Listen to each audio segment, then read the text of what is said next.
Friends, आज हम the Hindu marriage act 1955 के सेक्शन 20 से सेक्शन 22 के बारे में डिस्कस करेंगे। इसका सेक्शन 20 कहता है contents and verifications of petitions. जो पेटिशन फैमिली कोर्ट डिस्ट्रिक्ट जज कोर्ट में फाइल किया जाएगा उसमें क्या क्या होगा। इसका सब सेक्शन 1 कहता है कि हर एक पिटीशन जो डिस्ट्रिक्ट कोर्ट में फाइल किया जा रहा है उसमें स्पष्टता होनी चाहिए और उसका जो क्लेम है, क्लेम के रिस्पेक्ट में उसके जो पैराज हैं वो लिखे जाने चाहिए। क्या होना चाहिए? जो पिटीशन फाइल किया जा रहा है उसकी वो बिल्कुल स्पष्टता रखती हुई होनी चाहिए और जो क्लेम मांग रहे हैं उस क्लेम के तहत उसके पैराज जो है वो लिखे होने चाहिए। केवल इसके हिंदू मैरिज एक्ट के सेक्शन 11 को छोड़ करके, सेक्शन 11 को छोड़ करके जो also explain that no collision both, section 11 को छोड़ करके जो भी अदर केसेस फाइल किए जाएंगे उनमें ये भी क्लियर से स्पष्ट किया जाएगा कि पेटिशनर और अपोजिट पार्टी में कोई दुर्लभ संधि है या होने की संभावना है या नहीं है, इसको भी उसमें क्लियर कर देना होगा। ये इसका सेक्शन 1 कहता है। अब इसका सबसेक्शन 2 क्या है? Statement of the petition and verified by the petition and hearing it will be evidence. जो पिटीशन होगा उस पिटीशन के लास्ट में हम उसको वेरीफाई करेंगे अपने सिग्नेचर से। हर एक पिटीशन के पैराज को जो लिखे गए होंगे उनको क्या किया जाएगा? वेरीफाइड किया जाएगा अपने सिग्नेचर से, क्योंकि and hearing it will be evidence, क्योंकि यही क्या होंगे?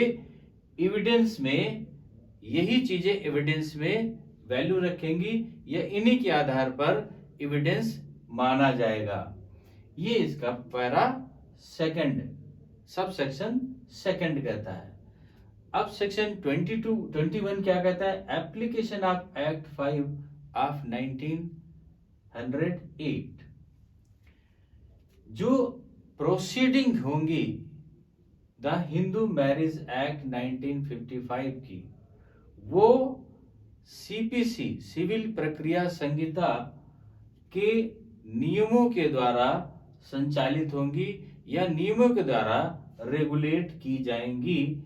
ये इसका सेक्शन 21 कहता है कि सेक्शन 21 कहता है कि जो भी द हिंदू मैरिज एक्ट 1955 के प्रोसीडिंग होंगी वो प्रोसीडिंग हम सिविल प्रक्रिया संहिता के तहत, उसके नियमों के तहत जो रेगुलेट करेंगे उसके नियमों के तहत उन्हें रेगुलेट किया जाएगा। अब सेक्शन 21 क्या कहता है? Powers in transfer petitions in certain cases.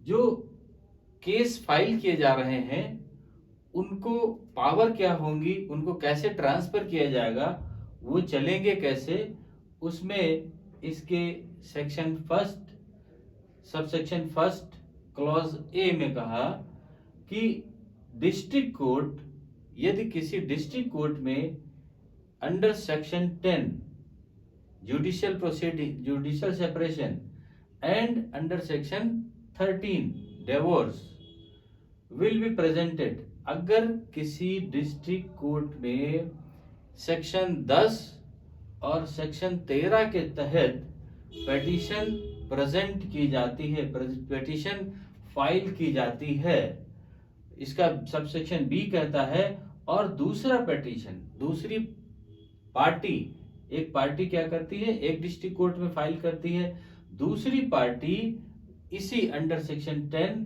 And under section 13 के तहत अदर डिस्ट्रिक्ट कोर्ट में पिटीशन फाइल करती है। वो अदर स्टेट में हो सकता है, सेम स्टेट में हो सकता है, वहां पर पिटीशन फाइल करती है।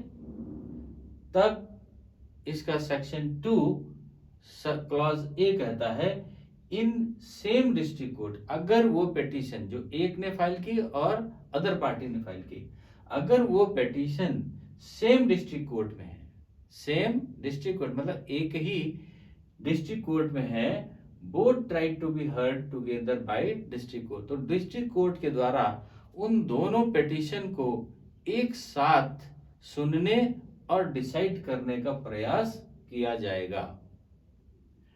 अगर इसका क्लॉज बी कहता है, in the different district court, अगर वो अलग अलग डिस्ट्रिक्ट कोर्ट में है, एक ही डिस्ट्रिक्ट कोर्ट में तो दोनों मर्ज हो जाएंगे, मर्ज होकर के दोनों की कंबाइंड हियरिंग होगी। अगर वो डिफरेंट डिस्ट्रिक्ट कोर्ट में है, then latter petition transfer to be district court where first petition presented in and heard together. वहां पर जो अदर डिस्ट्रिक्ट कोर्ट्स में है, वहां पर जो सबसे पहले पिटीशन फाइल की गई और जो बाद में पिटीशन फाइल की गई, बाद की पिटीशन को ट्रांसफर करके वहां लाया जाएगा जहां पर पहली पिटीशन फाइल हुई है।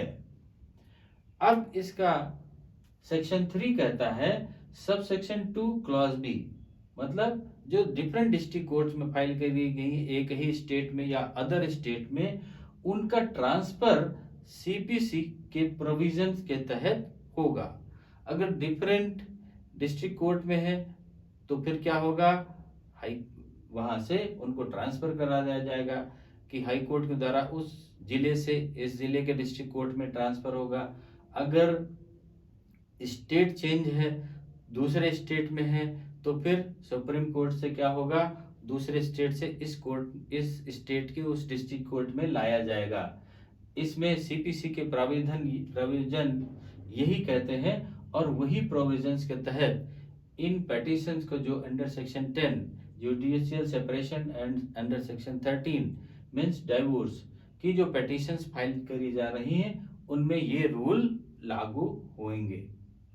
अब इसका सेक्शन 21B क्या कहता है, special provision relating to trial and disposal of petition under the act.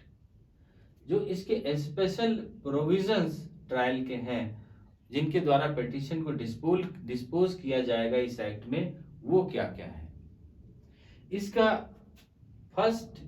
इसका सबसेक्शन 1 कहता है, the trial of petition if necessary, जो ट्रायल चल रहा है उस पिटीशन का जिसको फाइल किया गया, यदि आवश्यक है, be continued from day to day, तो उसकी सुनवाई दिन प्रतिदिन होगी, रोज का रोज की जाएगी, till the reasons to be recorded, जब तक कि उसका पूरी चीज रिकॉर्डेड नहीं हो जाती है, तब तक क्या होगा, डे टू डे, रोज का रोज उस पर सुनवाई की जाएगी।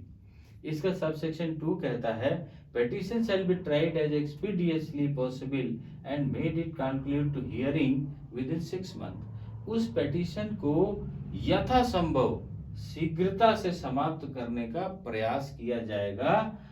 कब, विदिन 6 मंथ, 6 महीने के अंदर उस पिटीशन को यथासंभव शीघ्रता से समाप्त करने का प्रयास कोर्ट करेगी। इसका सबसेक्शन 3 क्या कहता है, every appeal heard as expeditiously as possible and made to conclude the hearing within 3 month.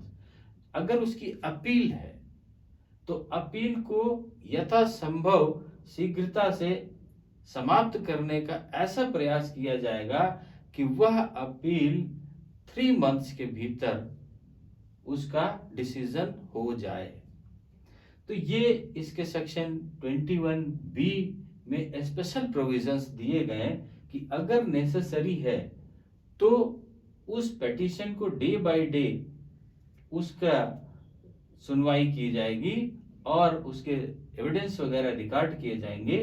इसका सबसेक्शन 2 कहा कि वो पिटीशन यथासंभव शीघ्रता से समाप्त करने का प्रयास कोर्ट करेगी 6 महीने के भीतर। और इसका सबसेक्शन 3 कहा कि वो पिटीशन यथासंभव शीघ्रता से समाप्त करने का प्रयास करेगी कोर्ट विद इन 3 मंथ, 3 महीने के भीतर। ये इसके स्पेशल प्रोविजंस सेक्शन 21B में दिए हुए हैं। अब सेक्शन 21C क्या कहता है इसका? Documentary evidence. डॉक्यूमेंट्री एविडेंस क्या होगा? No document shall be inadmissible. कोई डॉक्यूमेंट ऐसा इनएडमिसिबल नहीं होगा in evidence in any proceeding at the trial that it not duly stamped और registered.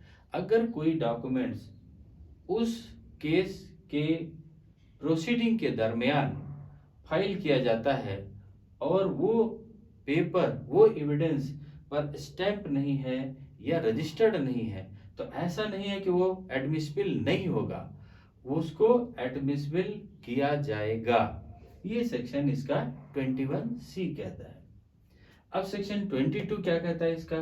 Proceeding to be in camera and may not be printed और published. अब इसमें proceeding कैसी होगी? ये बातें कर देगी, अपील क्या होगा, कौन सा केस कहाँ फाइल किया जाएगा और उसके कंटेंट्स क्या किए जाएंगे, कैसे प्रोसीडिंग चलेगी उसकी, ये सारे सेक्शन 20 से बताए। अब सेक्शन 21 कहा कि उसकी प्रोसीडिंग कहाँ सुनी जाएगी, कैसे सुनी जाएगी। तो इसका सब सेक्शन 1 कहता है प्रोसीडिंग कंडक्टेड इन कैमरा।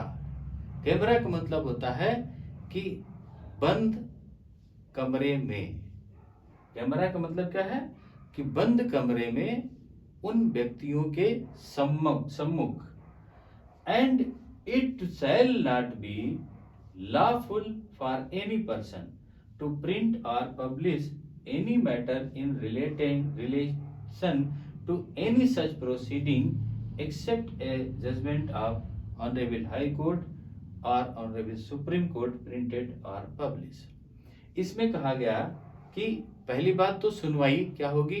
बंद कमरे में उन व्यक्तियों के सम्मुख होगी, और दूसरी चीज कि विधि विरुद्ध होगा उस व्यक्ति के लिए उस प्रोसीडिंग के किसी पार्ट को पब्लिश या प्रिंट करने का।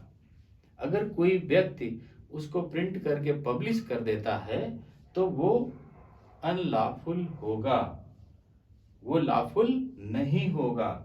कब तक?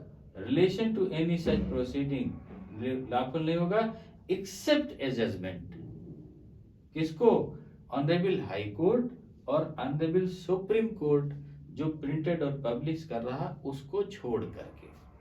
ऑनरेबल हाई कोर्ट में जो भी डिसीजन होते हैं उसको पब्लिश कर दिया जाता है, और ऑनरेबल सुप्रीम कोर्ट में जो भी डिसीजन होते हैं वो भी पब्लिश और प्रिंटेड हो जाते हैं। तो इसमें यही कहा कि ऑनरेबल हाई कोर्ट और ऑनरेबल सुप्रीम कोर्ट के पब्लिश जजमेंट को छोड़ करके, प्रिंटेड जजमेंट को छोड़ करके अन्य कहीं पर कोई भी व्यक्ति अगर उस मैटर को पब्लिश या प्रिंट करता है, प्रकाशित करता है, तो वो अनलॉफुल होगा।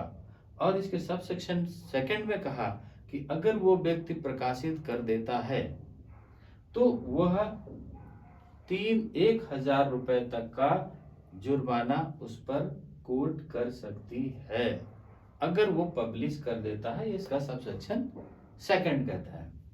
तो फ्रेंड सेक्शन 20 से सेक्शन 22 तक समझ में आए गए होंगे। ये बिल्कुल प्रोसीडिंग की बात करी है कि the Hindu marriage act 1955 regulate कैसे होगा, कैसे चलेगा, किस एक्ट के तहत चलेगा, कहाँ फाइल किया जाएगा, उसकी रेमेडी क्या होंगी, उसका एविडेंस कैसे होगा, ये सारा इंपॉर्टेंट था। ये अभी डिस्कस किया। अब सेक्शन 23 से हम नेक्स्ट पार्ट में मिलते हैं। ओके, थैंक यू, जय हिंद।